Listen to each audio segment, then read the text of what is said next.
এই দুটি চিল রেগিস্তানের মধ্যে খাবারের জন্য খোঁজ করছিল, কারণ তারা 7 দিন ধরে কিছুই খায়নি। আর বড় চিলের মুখে মাকড়সারা বাসাও বানিয়ে ফেলেছে।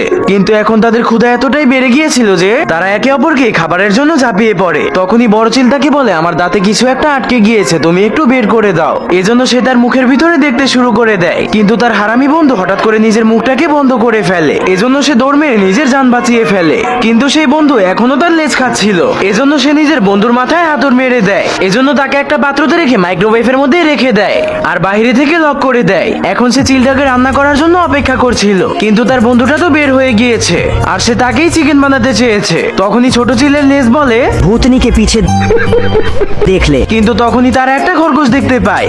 এজন্য তারা দুজনেই খরগোশটাকে ধরে ফেলে, কিন্তু খরগোশ একটা হওয়ার কারণে তারা দুজনেই লড়াই করতে শুরু করে দেয়। এজন্য তারা খরগোশটাকে সাইড করিয়ে দেয়। এজন্য খরগোশ তাদেরকে থামানোর জন্য চেষ্টা করে, কিন্তু এই পাগলগুলো খরগোশটাকে সাইড করে দেয় আর আবারও লড়াই করতে শুরু করে দেয়। কিন্তু তাদের বুঝতে পারার আগেই খরগোশটা তাদেরকে পাগল বলে চলে যায়। আমার চ্যাটার বাল হাত খালাতো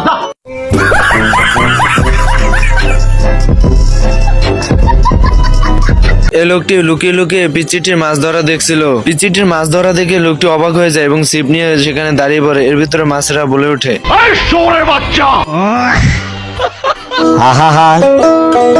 এরপর এই লোকটিকে নদীর মাঝখানে মাছ ধরতে দেখে এই লোকটিও নেমে পড়ে, কিন্তু সে তলিয়ে যায়।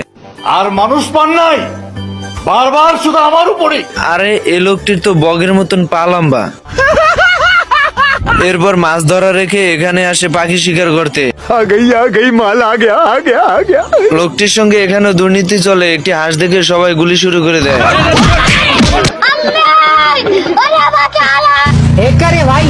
আমার চ্যাটার বাল হাত খালাতো। এরপর নারী কেলেঙ্কারি করে হাঁস ধরার চেষ্টা, কিন্তু সেখানেও ব্যর্থ। ইচ্ছা করতেছে জাপ দিয়ে কুয়ার মধ্যে পড়ি। এরপর চলে আসে ডিজিটাল পদ্ধতিতে হাঁস ধরা, কিন্তু সেখানেও ব্যর্থ। গায়ে শেষমেশ হাতি মার্কা বন্দুক দিয়েও মারতে পারছে না।